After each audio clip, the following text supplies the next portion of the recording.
not expecting and not rejecting,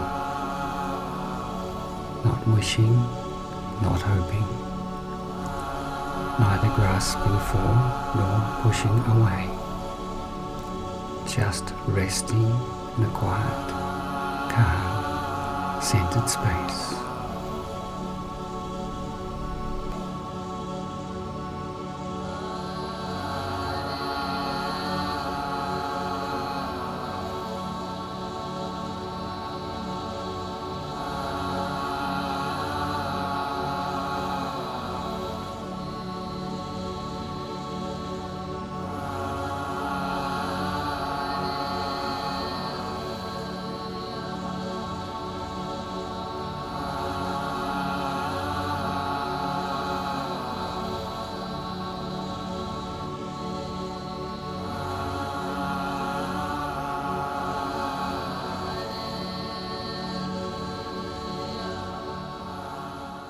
Most healers I go to, I'm very aware of their expertise and my lack of expertise, and they're the authority and the expert and I'm the receiver.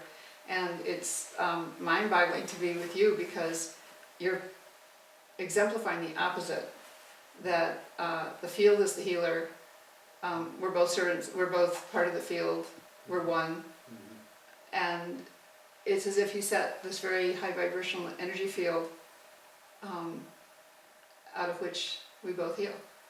And that's, to me, that's very extraordinary. Given how much you travel to so many different places in the world, I was wondering if there is a way that you tune into or adjust to or sense and accommodate different places wherever you are.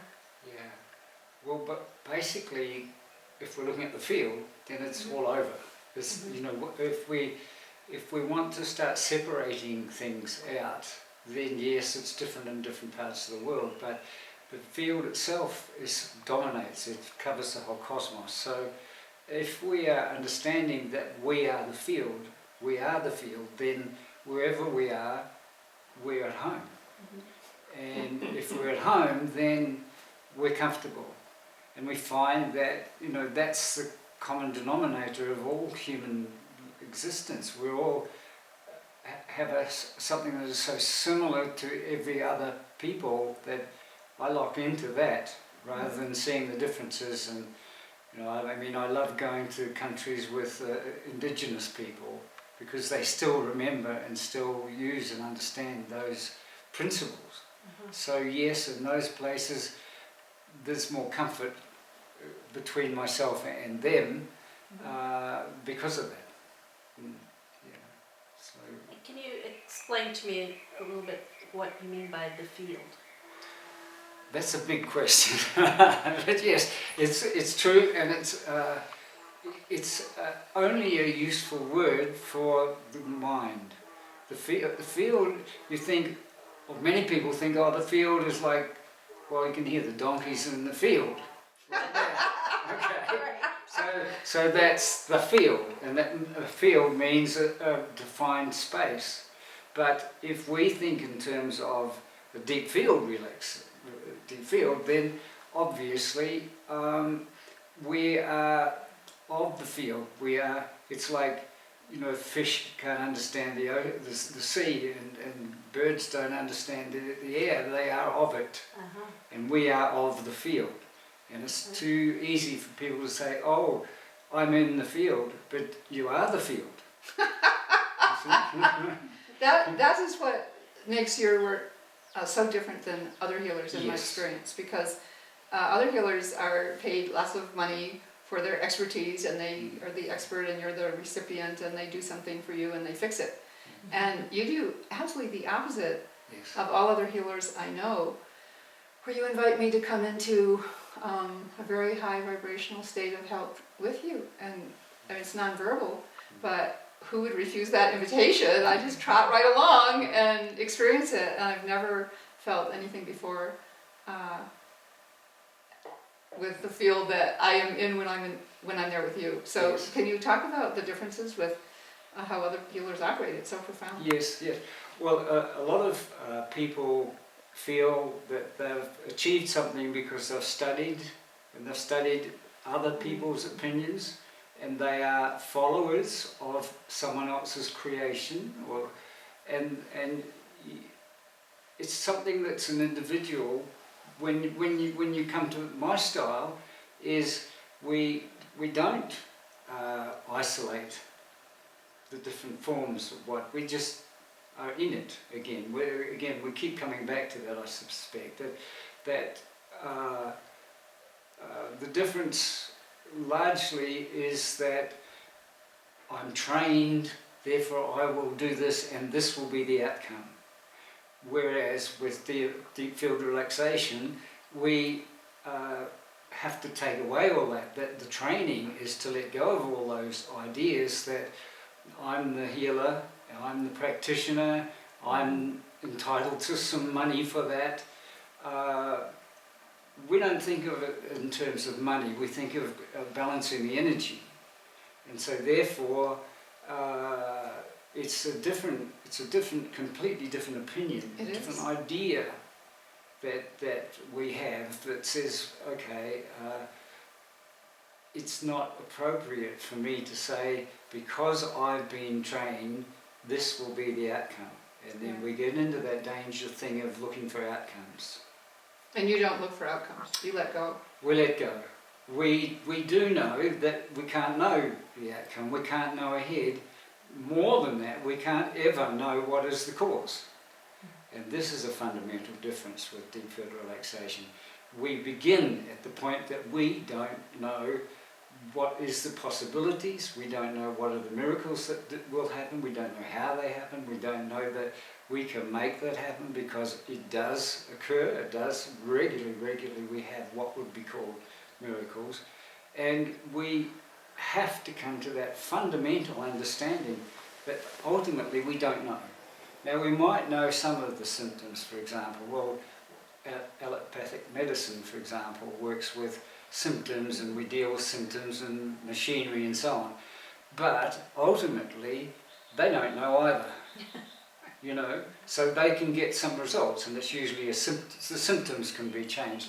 But the fundamental change we can't know. So when we're working with patients, or when we're working with people who need help, we simply say, we don't know, so let's go together, let's Into the unknown. Let's go into the unknown. That's it. Allowing whatever might happen, and then the joy of that when you're the practitioner, is that you didn't do it. So when you get an email, and I mean we get emails every day of every year, every week, when you get an email saying, oh, my illness has disappeared, we can say, yes, oh great, not because my ego goes boom, it's because the field has become active for that person. With deep field relaxation, we absolutely will not look into the outcome. We will not say, this could be the outcome. We don't even offer it to people. We say, we have no idea what might happen. It will always be positive, but we don't look for that. Later we'll see an outcome. Later we'll hear, sometimes 10, 15 years later, I've had emails from people who said, you know, I remember seeing you 15 years ago when I was an alcoholic man. Now I've got 2 14-year-old children, and I'm a poet now, and so if I had said to that person, or to any of the people that come to see me, say, this, what we're looking for is the outcome, you can't know what will be the outcome until you see the outcome, until you see what happens. It's in the unknown. Kind of like not limiting with a diagnosis. Yes. Beyond just information. Yeah, that's it. So when you say, when I'm working with people, I make it very clear that I have no idea what we should expect, because very often the opposite happens first. Like the lady in Hong Kong who came, and she said her feet were so bad. She's an elderly lady. I just want to be able to play tennis. I said, well, I can't tell you that might happen, let's work together. She rang me back the next morning and said, when she got home, she thought someone had been broken into the flat because her radio and the television was so loud. She'd had bad hearing for 30 years, and suddenly she could hear it perfectly. Nothing happened to her feet. So she came back the next week, and then she left without walking sticks. So well, if we can understand that. So the body kind of has its own priorities Exactly. that you don't want to interfere with. Exactly, yes. Okay. And we do interfere when we say, I'm sending you healing, for example, or I know what you need to have happen here. That's an Right. that's Directed. directing, and therefore you might be things happen, and it might be very often that it is the thing that the person's asking for, but very, very often it's not. Does it make any difference in the outcome or the degree of outcome on the person's belief system they have, or their openness to it, or? The funny thing is, when the people who come and say, I don't believe in it, they get the best results. Really? Yes, because they are convinced that nothing can happen, or we know already, we've been told this doesn't work, or this is nonsense stuff. And so it's beyond their understanding, their belief structure, when it starts happening, that they're overwhelmed by it. It changes. You know, so yes, that's something that we see a lot. The unknown is a powerful field. A powerful field. That's why we do a lot of, and I do a lot of research with children, because they can't work out ahead, and then therefore the results have come from a human relationship. When you say with the other person, is that some sort of, what is the practice, or what is the technique that you use? What do you actually do? Not do. What does he not What do do? you not do? It sounds kind of like it's like a resonance or something, that you enter into a similar state with the other person. Yes, we are contagious to each other. You know, like, well, Which literally in science we are. yes, that's right. It's like for example, In a good way. you know, like a person who's telling jokes. If people start laughing, People start and laughing. then the other people do. Other people, that's Right. what Yeah. a comedian does. If he picks on one of the audience and gets them laughing, even if it's only out of politeness, but other people, whether they get the joke or not, they start laughing. Right. And so then this is the principle, the same thing. If I'm in that state and I'm close to that person, then they will move into my state, because that is superior, because it's a harmonious state level, and so therefore it moves automatically towards the best. Because the higher vibration always attracts up, and you can prove that scientifically. Does it work with radiation illness? Yes, absolutely, and that's the closest thing I think that I've done, and with Galena and with me we've done the research. In other words, to prove that to other people who aren't ever going to necessarily want to study this, when you get the scientific proof, and the scientific proof and the physical proof was when we first started working in Minsk, in the hospital there were 12 to 15 children a week were dying from the doctors saying it was radiation. I don't know what was... From Chernobyl. From Chernobyl, Right.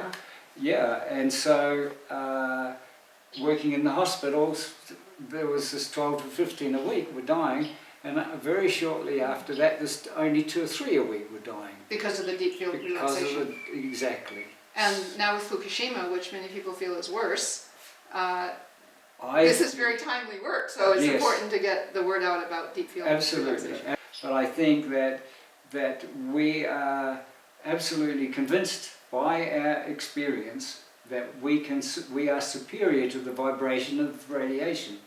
And The vibrational level of deep field relaxation is higher we did see that, for example, the children would lose radionuclides from the urine through this, and that was measurable, and that's scientifically not possible. Didn't you get the top award by the Department of Health in Russia for the lives you saved and the work you did? Unusual award for a person doing this type of work to be recognised by the Ministry of Health of what was then the Soviet Union.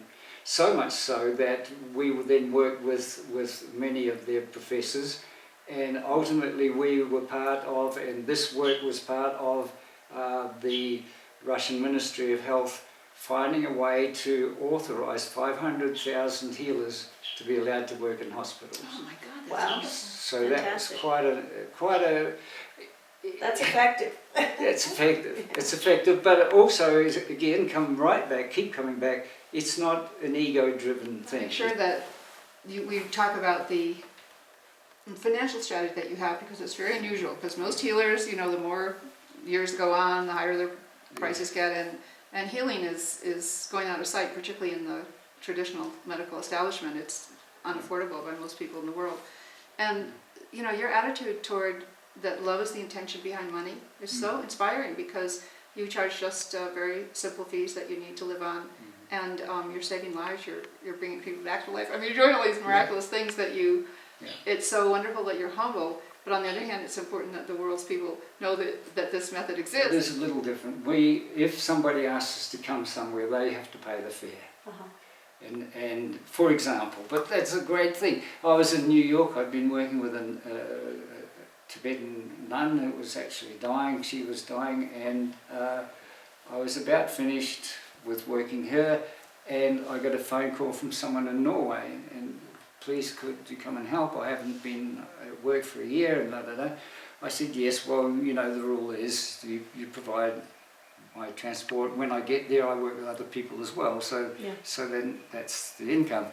Oh, I haven't got any money. And I get a phone call about half an hour later. Oh, I just realised I went to school with the managing director of the Norwegian airline. He's sending you a return first class ticket to Norway and back. And so that's how it works. And this is I'm using that as one of the examples of allowing things to take their place, not wanting it, not declaring an outcome. So I ended up in Norway, and then people there started getting the results, and I worked in the clinic there for a while, and then someone else, the next call was from someone in Scotland. Significantly, for example, if people have pain, then it's not unusual for them to ring me back the next day and say, it's 10 times worse than it ever was, what have you done, this is terrible. I say, just ring me back in 2 more days. Oh, that's good to know ahead of time. Yes, yeah, and then 2 more, invariably, phone call again, I feel perfect. Wow. All these years of this pain is gone, because it needs to be got rid of. It has to be removed, and you can't do it by thinking, I did it. That thing is, this allowing is very important, and it's very unusual for practitioners to be able to say that. Right. Because they stake their reputation on the fact that they know what you're going to have happen. So you work with fertility as well? Yes, I love working with. Yes. And you've made many people have been pregnant after coming to you, right? Many That we're people. trying. You better Many clarify that a people. little. Yeah. Okay, sorry about that. Yeah. From afar, right? Well, Working from afar. From afar. Yeah. Well, the funniest one actually was on a healing conference in the Philippines, and there was lots and lots of practitioners and everybody else, and there's a young couple, German couple, and they came to me and asked could I help, because I wasn't even a speaker there, but how they found me, I don't know. So I worked with both of them, because you have to work with both parties. The husband and wife. And the third party is also important, the spirit. So that's an important part of it, and I did that. I'd forgotten who they were. About 3 years later, sorry, I was back in the Philippines for another, and this lady came up to me and she said, through you I have a son. I said, excuse me. And she said, yes, within that month of when I'd worked, that this beautiful Alexander, this little boy, a beautiful, he was, you could say, and you can say this if you want, he felt like a spiritual child. Wow. You know, one of those kids that you just, wow, let's look at that face. Wow. And so yes, it's not unusual, not unusual. How can people actually get help? Who do they call? What do they do? They can call on many ways. They can either follow where we are, because that's done on the web page, but also what we call distant healing. And we have to use that frame, that word, because it's the only way to understand it for people. But what it means is that wherever in the universe I am, or the practitioner is instantaneously in connection with the person who needs that. And it's not even a need. They begin to feel the difference before they've even made the connection. Right. So that we know that that's what we're talking about, the field again. It's universal, and there's an interreaction all the time. So people can email, and then they will get instructions off our webpage of how to be in touch and when this will be on for them. And we get just the same number of changes and improvements from people who we haven't met, we never meet, and yet they email and say, oh, my illnesses have disappeared, or my psyche has changed, or I can feel, the family changes, or even the jobs change. Wow. Because it's all to do with vibrational interconnection. So it's not bound by time or space None or at all. location. No, not that. And again, with a lot of Indigenous people, that's understood. And it's a great freedom. It's a great freedom. Very difficult to do at first, because you're so used to looking at your watch and the timing. So you should have people following you in crowds wanting more of your vibration, don't you? And then you go, no, I'm not a guru, go away. No. Well, that's a good thing to talk about too, because there is no person who is higher or better than anybody else. The healers used to say, oh, I'm more spiritual Than other people. Right. A lot of spiritual one. I'm closer to God, you know, Right. so therefore I'm supposed to be better or whatever. And it used to be a measure that people would say, oh, a very spiritual person. And we're all the same. We're all spiritual, you know. So this is what we like to underline in DFR. Is that one of the criteria that you look for when you're choosing who to bring into your classes to teach, that people who have that modesty? Well, we hope that whatever they come into the class with, they'll go away with less of the difficulties. But yes. What else do you look for?